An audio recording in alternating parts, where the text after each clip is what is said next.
자, 세상을 어느 정도 살아보신 분들은 다 아실 겁니다. 아, 세상 만만한 곳 아니구나. 제가 어렸을 때는 딱 자기 눈에 보이는 만큼만 세상이 보여요. 그래서 제가 어렸을 때는 세상이 그렇게 커 보이지 않았습니다. 어려워 보이지도 않았습니다. 그래서 제가 학창 시절에는 까짓거 졸업만 하고 그냥 내가 세상에 나가서 어떻게든 내가 힘써 노력하면, 제가 죽도록 수고하면 못할 게 있나, 못 살 일이 있나, 다 할 수 있겠다, 그런 생각을 가졌었습니다. 근데 딱 이제 막상 사회에 나와 보니까 정말 내가 그때 겪었던 세상은 너무나도 크고 거대하고 무서운 세상이었습니다. 학교 안에 갇혀 있을 때, 부모님 품 안에 있을 때는 몰랐어요. 세상이 이렇게 큰 세상이고 무서운 세상인지. 근데 사회에 딱 발을 디디니까 이건 정말 힘든 곳이구나, 내가 노력한다고 되는 게 아니구나 라는 것을 그때 깨달았습니다. 그래서 세상을 어느 정도 살아오신 어르신들은 다 알아요. 이 세상의 삶이 얼마나 힘들고 그리고 어려운지를. 성경에서도 똑같은 말씀을 하고 있습니다. 이 세상의 삶이 결코 만만치 않다. 정말 고통과 수고와 눈물뿐이다, 그렇게 말씀하고 있지 않습니까? 날마다 노력을 해야 돼요. 말마다 땀을 흘려야 되고, 또 어떤 사람에게는 날마다 눈물을 흘려야 겨우 지금의 수준을 유지하면서 살아갈 수 있는 그런 것이 바로 세상입니다. 수많은 도전이 있고 또 수많은 시련이, 또 여러 가지 시험이 우리 앞에 놓여 있습니다. 질병과 고통이 있고, 관계의 갈등이 있고, 또 경제적인 어려움이 있습니다. 미래에 대한 불안함이 있습니다. 과거에는 내가 노력하면 다 할 수 있을 것 같았어요. 근데 지금은 내가 노력해도 안 된다라는 것을 우리가 알게 됩니다. 그래서 삶의 고난의 장에 딱 맞닥뜨리게 되면 얼마나 내가 정말 아무것도 아닌 존재인가라는 것을 우리가 깨닫게 되더라는 것입니다. 그리고 이 모든 삶의 상황들이, 이 세상의 것들이 우리에게 호의적으로 다가오기보다는 우리를 수시로 넘어뜨리려 하고, 우리를 이기고 우리를 흔들려고 호시탐탐 우리를 노리고 있다는 것입니다. 이러한 삶의 상황 속에서 우리는 이러한 질문을 가져야 됩니다. 나는 과연 이 세상의 삶을 능히 살아갈 수 있을까? 나는 어떻게, 어떤 힘으로 이 세상의 삶을, 나에게 주어진 이 인생을 우리가 살아갈 수 있을까? 우리가 그러한 생각을 갖게 되더라는 것입니다. 그래서 어떤 사람들은 나름대로, 그래, 돈을 많이 벌면 되지, 돈만 벌면 이 세상 어려울 것 있나. 근데 그게 문제죠. 돈이 내 마음대로 벌립니까? 돈 버는 게 가장 어려운 거예요. 여러분들, 돈은요 절대 우리 마음대로 벌리지 않습니다. 까짓거 돈 없어도 몸만 건강하면, 이 건강한 몸 가지고 있으면 못할 일이 있나? 그런데 건강도 내 마음대로 됩니까? 내 마음대로 되지 않아요. 아무리 건강관리를 잘했을지라도 질병 안 걸렸습니다. 정말 건강관리를 철저히 했습니다. 열심히 운동도 했습니다. 그런데 사고가 났네요. 내가 잘못한 게 아닙니다. 저쪽 차가 와서 내 차를 박았습니다. 사고를 입었습니다. 영구 장애를 입게 됩니다. 내 마음대로 되는 게 아니더라는 것입니다. 그래, 내 인생은 이렇게 흘러가지만 그래도 내가 자식들 교육 잘 시켰으니까 자식 때에는 잘 되겠지. 그래도 저 잘난 자식들 때문에 내 노후 생활은 편안하겠지. 근데 여러분들, 자식들이 내 마음대로 큽니까? 아니죠. 자식들 내 마음대로 안 커요. 그러니까 우리가 이 세상을 살아갈 때 과연 내가 이 세상을 내가 온전히 살아갈 수 있을까라는 그런 두려움과 문제의식을 늘 갖게 되더라는 것입니다. 사도 요한 오늘 본문에서 이런 문제에 대한 답을 선언하고 있습니다. 4절 말씀 보면, 무릇 하나님께로부터 난 자마다 세상을 이기느니라. 세상을 이기는 승리는 이것이니 우리의 믿음이니라. 이렇게 말씀하고 있습니다. 이 어려운 세상, 이 무서운 세상, 이 힘겨운 세상을 우리가 무엇으로 이길 수 있느냐? 바로 믿음으로 이길 수 있다, 성경이 말씀하고 있습니다. 그래서 우리는 오늘 본문 말씀 요한일서 5장 1절 5절 말씀을 통해서 우리의 삶을 능히 이기는 능력이 어디에 있는가, 삶을 능히 이기고 승리할 수 있는 방법이 어디에 있는가? 바로 우리가 오늘 본문을 통해서 세 가지를 찾아보기를 원합니다. 첫째, 삶을 이기는 신앙은 예수 그리스도를 믿는 믿음입니다. 5장 1절 상반절을 보니까 예수께서 그리스도이심을 믿는 자마다 하나님께로부터 난 자니. 자, 삶의 출발점, 승리하는 삶의 출발점을 이렇게 말하고 있습니다. 예수께서 그리스도이심을 믿는 것. 이게 구원의 시작이고 세상을 살아갈 성도의 삶의 첫 걸음이 되는 겁니다. 예수께서 그리스도이심을 믿는 것. 자, 그리스도는 이 구약의 메시아라는 그 단어, 히브리어 메시아를 지금 헬라어로 지금 번역해서 부르는 게 그리스도입니다. 크리스토스, 메시아 크리스토스, 같은 뜻입니다. 의미는 우리가 알다시피 기름 부음을 받은 자라는 뜻을 가지고 있습니다. 자, 구약에서 왕을 세울 때 머리에 기름을 부었습니다. 제사장을 세울 때 머리에 기름을 부었습니다. 선지자를 세울 때 머리에 기름을 부었습니다. 이처럼 예수님께서는 기름 부음 받은 자, 메시아, 그리스도라는 칭호를 유일하게 가지고 계신 분이십니다. 그래서 그분은 왕과 선지자와 제사장의 직분을 완성하셨습니다. 예수님께서는 이 땅에 어린아이, 갓난아이로 오셨지만 예수님은 이제는 온 세상의 왕이 되셔서 지금도 다스리고 있고, 그리고 재림의 때 우리 성도와 함께 왕노릇 하신다 말씀하고 있습니다. 예수님께서는 또 선지자로서 수많은 구약의 선지자들이 하나님의 뜻을 그들이 헤아려서 하나님의 말씀을 받아서 이 땅 가운데 선포했는데, 예수님께서는 그 모든 예언의 말씀, 계시의 말씀에 가장 완성된 그 내용, 바로 복음을 예수님께서 이 땅 가운데 선포하심으로 선지자의 직분도 완성하셨습니다. 제사장은 뭐 하는 일입니까? 바로 제물을 죽여서 하나님께 제사 드림으로 말미암아 인간의 죄를 사하고 하나님과 인간을 연결시키는, 화목케 하는 그러한 직분이 바로 제사장의 직분입니다. 근데 예수님께서는 자기 몸을 제물로 드려서, 자기 몸을 십자가에서 제물로 드려서 죽으심으로 말미암아 이 제사장의 직분도 완성하셨습니다. 그래서 이 예수님이 그리스도이심을 믿는 믿음은 무엇입니까? 예수님이 내 왕이다. 예수님은 나의 선지자다. 예수님은 나의 제사장이다. 이것을 믿는 믿음이 바로 예수님을 믿는 것입니다. 또한 요한은 이렇게 말하고 있습니다. 이 믿는 자들에 대해서 하나님께로부터 난 자, 그렇게 말하고 있습니다. 거듭난 자, 하나님의 생명으로 태어난 자, 이러한 뜻을 가지고 있습니다. 그러니까 이것은 우리가 하나님께로부터 난 자다. 우리가 나의 나 된 것은 우리의 노력으로 된 것이 아니라 하나님의 은혜로 된 것이다. 하나님께서 우리에게 먼저 생명을 주셨기 때문에 우리가 거듭나게 되었고 예수를 믿게 되었고, 그리고 우리가 구원을 얻게 되었다. 이것을 말씀하고 있습니다. 16세기 종교개혁자 마틴 루터가 수도사였습니다. 이 수도원에서 온갖 고행과 선행으로 하나님 앞에 의롭다 인정하심을 받으려고 했어요. 그 당시 천주교가 그랬습니다. 하나님 앞에 의롭다 함을 얻기 위해서 막 고행을 했습니다. 자기 몸을 힘들게 하고 모든 것들을 절제하고 금식하고 무릎으로 걸어다니고, 어떤 사람은 눕지 않고 앉아서 잠을 자면서 자기 몸을 괴롭게 함으로 말미암아 하나님 앞에 의롭다 인정하심을 받으려고 했다는 것입니다. 그런데 그처럼 고행과 고행을 아무리 해도 자기 심령 가운데 공허한 거예요. 그리고 더욱더 영혼은 깊은 절망 가운데 빠졌습니다. 그때 로마서의 말씀을 듣게 됩니다. 의인은 믿음으로 말미암아 살리라. 이 말씀, 내가 어떤 이 몸을 가지고 고행을 함을 통해서 내가 의롭게 되는 게 아니구나. 내가 하나님 앞에 내 노력으로 되는 게 아니구나. 오직 믿음으로 되는 것이구나 라는 것을 알게 되고 그의 영혼에 빛이 임했습니다.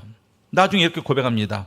나는 이 말씀으로 새로 태어났고 천국의 문이 열렸다. 그러니까 예수 그리스도를 믿는 그 믿음이 우리의 거듭난 삶의 바로 시초이고 첫 걸음이고, 또 그것이 이 땅에서 모든 인간적인 삶의 승리를 가져오는 출발점이 되더라는 것입니다. 그러니까 우리가 이 땅을 살아가면서 참 삶이 힘들어. 이놈의 이 고단한 삶이 언제 그칠까?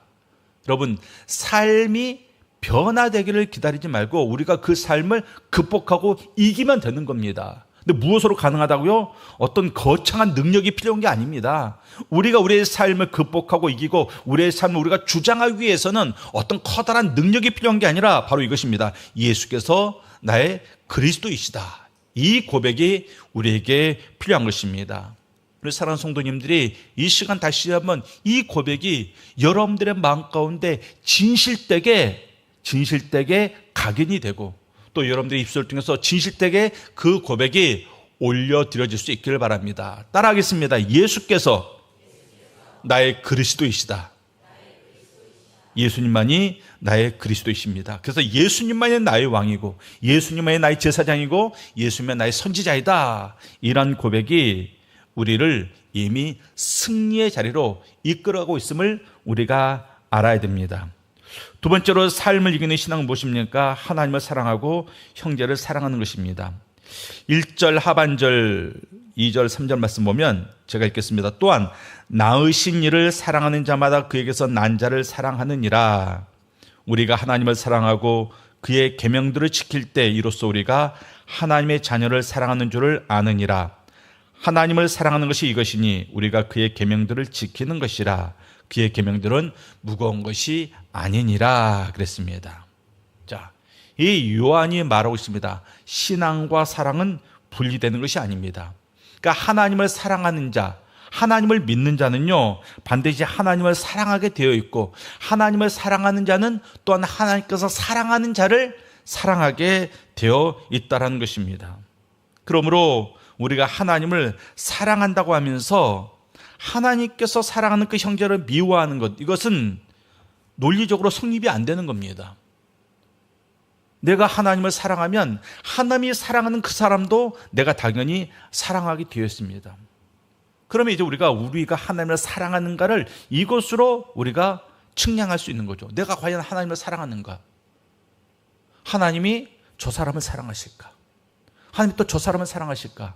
하나님께서 다 사랑하십니다. 근데 나는 저 사람을 사랑하지 않아요. 그러면 내가 하나님을 사랑하지 않고 있구나. 어떻게 성도가 하나님을 사랑하지 않겠습니까? 사랑하지만 내 사랑이 너무나도 부족하고 연약하고 작은 사랑이구나 라는 것을 우리가 깨닫게 되더라는 것입니다. 여러분들, 원수를 사랑하라, 이 말씀을 우리에게 주셨습니다. 원수를 사랑하라. 왜요? 하나님이 그 원수를 사랑하고 있거든요. 하나님이 그 원수를 사랑하고 있으면 하나님이 사랑하는 자를 내가 뭐라고, 내까지 게 뭐라고 하나님이 사랑하는 그 자를 내가 미워할 수 있겠습니까? 절대 그럴 수 없는 거죠. 그래서 원수를 사랑하라, 이 말씀을 누구에게 주신 겁니까? 하나님을 사랑하는 하나님의 자녀들에게 주신 말씀이에요. 너희가 나를 사랑하면 마땅히 원수도 사랑할 수 있다. 이게 빈말이 아닌 거죠. 그냥 억지로 하라는 게 아닙니다. 우리에게는 이미 그런 사랑이 주어졌고 원수를 사랑할 수 있는 능력이 우리 안에 있기 때문에 하나님께서 우리에게 원수를 사랑하라 그렇게 말씀하고 있는 겁니다. 요한이 강조하고 있는 이 사랑은 그저 우리가 흔히 세상에서 그냥 이렇게 정의하고 있는 그런 감정적인 사랑이 아니에요. 오늘 말씀 봤더니 하나님을 사랑하는 것은 이것이니 우리가 그의 계명들을 지키는 것, 그렇게 말하고 있습니다. 사랑이 어떤 감정에서 우러나오고 어떤 감정의 산물이 아니라 사랑은 무엇이라고요? 계명을 지키는 것이다. 그러니까 의지적으로 우리가 행동하는 것, 그것이 바로 사랑이다, 이렇게 말씀하고 있습니다. 그래서 이 성경에 말하고 있는 아가페의 사랑은 감정이 아닌 의지와 헌신으로 행동하는 사랑, 이것이 바로 성경에 말하고 있는, 그리고 우리에게 원하는 그러한 사랑의 모습이 되는 것입니다. 그러니까 감정 따라 사는 게 아니죠. 내 마음으로는 저 사람이 미워요. 그렇지만 감정 따라 사랑하게 되면 저 사람을 절대 사랑할 수 없습니다. 근데 성경에서 원수를 사랑하래요. 이 사랑은 감정에 따른 사랑이 아니라 뭐라고요? 의지적인 사랑. 내 마음은 그렇지 않은데 의지적으로 말씀이 사랑하라고 했으니까 그래, 내가 저 사람을 섬겨야지, 내가 저 사람을 품어야지, 내가 먼저 용서해야지, 내가 먼저 다가가야지, 이게 사랑이다 이렇게 말씀하고 있는 겁니다. 내 감정이 어떠하든지 내가 먼저 행동하는 것, 이것이 사랑이다 이렇게 말씀하고 있습니다.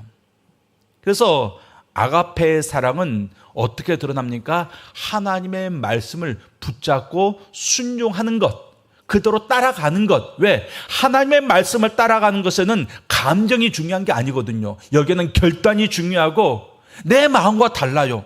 하나님께서 주신 말씀이 내 마음과 달라요. 내 뜻과 달라요.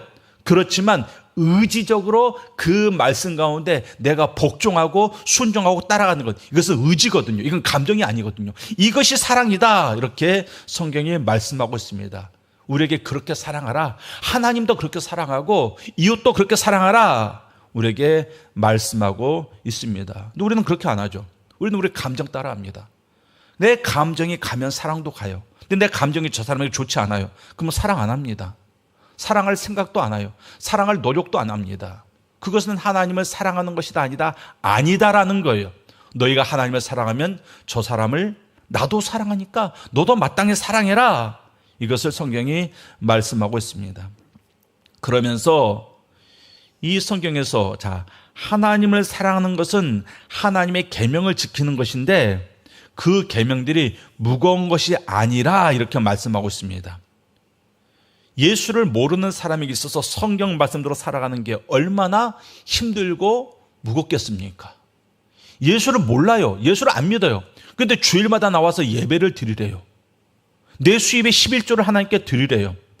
그게 얼마나 어렵고 힘든 삶입니까? 불신자는 할 수 없어요. 그런데 이 그의 계명들은 무거운 것이 아니로다. 누구에게? 하나님의 자녀들에게는 이게 무거운 게 아니다, 그렇게 말씀하고 있습니다. 왜? 더 큰 사랑을 이미 받아봤기 때문에. 더 큰 사랑을 받아봤기 때문에 그 정도 사랑하는 것은 부담되는 게 아니다, 어려운 게 아니다, 무거운 게 아니다, 이렇게 우리에게 말씀하고 있습니다. 예수를 안 믿는 사람들은 원수를 사랑하는 게 무거운 거예요. 불가능한 겁니다. 그러나 우리에게는 그것이 가능합니다. 그리고 예수를 안 믿는 사람들은 주일 성수하는 게 너무나도 어렵습니다. 근데 우리에게는 주일 성수하는 게 어렵지 않잖아요. 우리에게는 그게 은혜잖아요. 기쁨이고 감동 아니겠습니까? 그렇기 때문에 하나님께서 우리에게 지키라 말씀하신 계명들은 절대 우리에게 무거운 것이 아닙니다. 하나님은 무거운 멍에를 우리에게 지어주지 않았습니다. 수고하고 무거운 짐진 자 다 내게로 오라 그랬잖아요. 그리고 예수님께서 말씀하십니다. 내가 준 멍에는 가볍다 말씀하고 있는 거예요. 가볍다. 그렇기 때문에 우리는 그 예수님의 그 말씀대로 순종할 때 억지로 하지 않고 무리하게 하지 않고 우리는 기쁨으로 노래하면서 찬양하면서 춤추면서 즐겁게 그것을 감당할 수 있는 겁니다. 무디 선생님이 이런 말씀했습니다. 예수님을 영접한 다음에 너무나도 기뻐가지고 나는 하나님이 나를 사랑하신다는 사실을 안 후 그 사랑이 너무 커서 다른 사람들을 사랑하지 않을 수가 없었습니다. 그 사랑이 너무 커서 다른 사람을 사랑하지 않을 수가 없었습니다. 내 지갑에 딱 돈 10,000원밖에 없어요. 10,000원밖에 없습니다. 어떤 사람이 와서 자기 굶었다고 밥 한 끼 사달래요. 그럼 여러분들 요즘 밥값이 비싸잖아요. 돈이 10,000원밖에 없어요. 그러면 고민하게 되죠. 에이, 돈 없다고 하자. 아니면 그래, 나도 밥 먹어야 되니까 5,000원짜리 우리 가서 라면 먹읍시다. 요즘 라면도 비싸요. 그래서 둘이 라면 사이좋게 나눠 먹을 수 있습니다. 그런데 내 주머니에 돈이 한 1억 정도 있어요. 하긴 현찰로 1억 가지고 다니는 사람은 없지만 있다고 칩시다. 근데 누가 와서 밥 한 끼 사달라고 하면 그 한 끼 사주는 게 어렵겠습니까? 그게 고민할 일입니까? 아니잖아요. 마찬가지예요. 우리에게 사랑이 없으면 다른 사람에게 사랑을 베푸는 게 너무나도 부담이에요. 다른 사람을 사랑할 때 고민해야 됩니다. 궁리해야 됩니다. 주저하게 됩니다. 근데 우리가 너무나도 큰 사랑을 받았고 그 사랑이 우리 안에 있으면 우리가 그 사랑을 가지고 다른 사람을 사랑함에 있어서 전혀 주저하지 않고 고민하지 않고 마음껏 사랑할 수 있다는 것이에요. 그런데 우리는 이미 그 큰 사랑을 받았다 안 받았다? 받았다라는 것입니다. 우리가 죄인 되었을 때 그 큰 사랑으로 말미암아 우리가 구원을 얻지 않았습니까? 그 큰 사랑을 받았기 때문에 우리는 능히 원수까지도 사랑하는데 마치 수억을 가진 사람이 그저 10,000원짜리 밥 사주는 것처럼 쉽게 할 수 있다. 이것을 우리에게 말씀하고 있습니다. 그의 계명들은 무거운 것이 아니로다. 이렇게 말씀하고 있다는 것입니다. 우리 사랑하는 성도님들, 하나님께서 우리를 사랑하신 그 사랑을 여러분들이 알았으면 좋겠습니다. 알아야 돼요. 성경을 통해서 배워서 아는 게 아니라 진정으로 느끼고 깨달았으면 좋겠습니다. 내가 이렇게 큰 사랑을 받았구나. 그 사실을 우리가 진정으로 깨닫고 있다면 우리는 다른 사람을 사랑함에 있어서 주저하지 않습니다. 어려워하지 않습니다. 그래서 사랑하는 성도님들, 가장 사랑하기 어려운 상대를 한번 생각해 보세요. 내 주변에 가장 사랑하기 어려운 사람이 누구인가? 아무리 생각해도 그 사람에서 좋은 감정이 생기지 않아요. 하나님, 원수를 사랑하라고 했는데 내가 그 사람에 대해서 좋은 감정이 아무리 생각해도 생기지 않습니다. 주님께서도 그거 알아요. 그래서 우리의 사랑은 감정을 따라 행하는 사랑이 아니라 의지적인 사랑이라 이렇게 말씀하고 있잖아요. 그럼 그 사람에 대해서 감정은 여전히 안 좋아요. 그런데 내가 그 사람을 위해서 어떤 사랑의 행위를 하나 할 수 있을까? 그 생각해 보세요. 분명히 그것은 있어요. 난 저 사람 안 좋아하는데 그래도 그 사람을 위해서 내가 할 수 있는 그 무엇인가가 분명히 떠오릅니다. 성령께서 그런 마음을 주세요. 왜? 우리가 그렇게 살기를 원하고 있으니까. 그리고 그대로 행하면 되는 겁니다. 그대로 행하면 되는 거예요. 그대로 행하면 그것이 바로 원수를 사랑하는 것이 됩니다. 그곳에 하나님의 놀라운 기적이 일어나는 겁니다. 계산하지 말고 생각하지 말고 그래, 주님이 하라고 했으니까 그대로 순종하며 나아가자.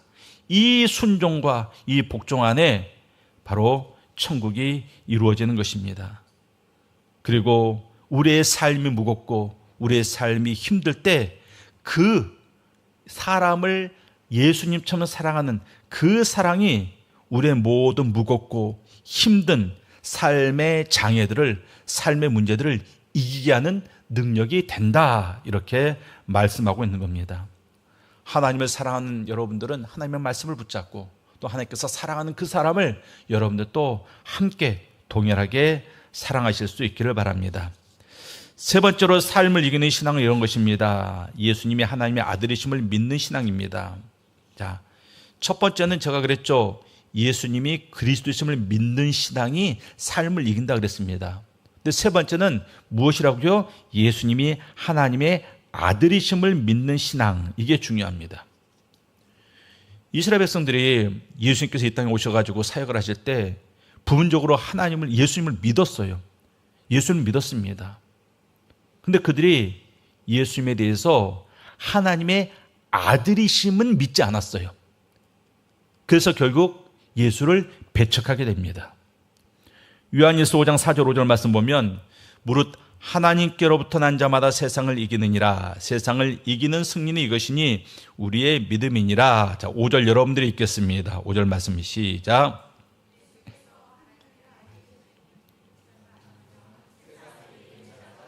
자, 5절 다시 한번 시작. 예수께서 하나님의 아들이심을 믿는 자가 아니면 세상을 이기는 자가 누구냐. 자, 예수께서 하나님의 아들이심을 믿는 자가 아니면 세상을 이기는 자가 누구냐? 다시 말하면 예수께서 하나님의 아들이심을 믿는 자가 세상을 이기는 자다. 이렇게 말씀하고 있습니다. 자, 이 4절과 5절 말씀에서 이긴다라는 말이 나와요. 이긴다. 이김. 세상을 이기는 이김은 이것이니 우리의 믿음이. 그래서 이김은 바로 헬라어 니케에서 났습니다. 니케. 승리, 정복. 그런 뜻입니다. 여기서 여러분들이 좋아하는 그 유명한 스포츠 브랜드 나이키가 나온 거예요. 니케 여기서 나온 겁니다. 나이키, 승리, 정복 여기서 나온 겁니다. 근데 이 승리는 우리의 능력에서 솟아난 게 아니라는 것입니다. 예수께서 하나님의 아들이심을 믿는 자, 그런 자가 세상을 이긴다 말씀하고 있습니다. 그럼 도대체 예수님이 하나님의 아들이다, 이 사실이 어떤 의미를 가졌기 때문에 이것을 믿는 자가 세상을 이기는가? 자, 하나님의 아들이시다, 이 문장 안에 굉장히 깊은 의미가 있습니다. 첫째는 예수님은 죄와 사망과 사탄 마귀의 권세를 이기실 수 있는 분이다, 이것을 의미하는 거예요. 하나님이, 그리고 하나님의 아들만이 사망을 이깁니다. 하나님의 아들만이 죄를 이기고 마귀를 이길 수 있습니다.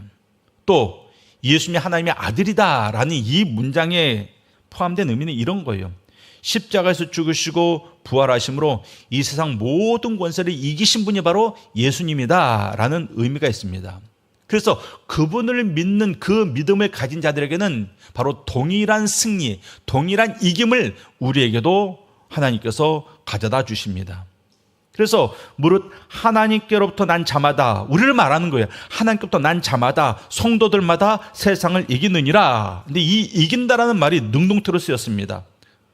이것은 지금 이 순간 믿음으로 산 자는 이미 세상을 이기고 있다라는 말이에요. 이미 이겼다 너희가. 그것을 말씀하고 있습니다. 여러분들 살면서 젊은 사람이든 나이가 많은 사람이든 삶에 무거운 그 짐들이 있고 앞에 커다란 장애물들이 다 있습니다. 어떤 고통이, 어떤 고난이 우리 삶을 짓누르고 있습니다. 근데 기억하십시오. 우리는 그 모든 세상을 이미 이긴 존재라는 것입니다. 그것이 성경에서 우리에게 약속하고 있는 말씀입니다. 우리 사랑하는 성도님들, 이 믿음을 붙잡고 여러분들이 이미 세상을 이긴 자처럼 사시기 바랍니다. 여러분들의 표정에 내가 세상을 이겼구나, 이게 드러나야 돼요. 이게 드러나야 됩니다. 여러분들, 이 조그만 어린아이들끼리 싸워도요, 이긴 아이와 진 아이는요, 얼굴 표정이 달라요. 표정이 다릅니다. 이미 우리는 세상을 이겼습니다. 그럼 어떻게 살아야 됩니까? 승리자처럼 살아야 되는 거예요. 패배자처럼 살지 말고, 패배자처럼 고개 수그리고 남 눈치 보면서 그저 그냥 어떻게 하면 내가 좀 더 나은 삶을 살까, 이쪽 저쪽 눈치 보면서 왔다 갔다 하면서 살지 말고, 승리자처럼 누구의 눈치도 보지 말고 승리자처럼 당당하게 서가지고 하나님께서 주신 그 믿음으로 우리의 목소리를 바라고 하나님께서 주신 그 담대함으로 세상 가운데 우리가 들어갈 수 있는 그런 성도님들의 삶의 모습이 되어야 됩니다. 세상은 지금도 우리를 넘어뜨리려고 호시탐탐 노리고 있습니다. 그런데 우리가 오직 무엇으로 세상을 이길 수 있습니까? 예수님을 믿는 그 믿음, 예수님이 하나님의 아들이심을 믿는 그 믿음, 그리고 하나님을 사랑하고 세상을 사랑하고 사람을 사랑하는 그 사랑으로 우리가 세상을 능히 이길 수가 있습니다. 그래서 우리 사랑하는 성도님들, 다른 게 아니라 하나님께서 우리에게 주신 그 믿음과 사랑으로 이 땅에서 우리가 살아갈 그 모든 삶의 상황들을 이미 극복하고 이기고 다스리는, 정복하는 우리 성도님들이 다 되실 수 있기를 바랍니다.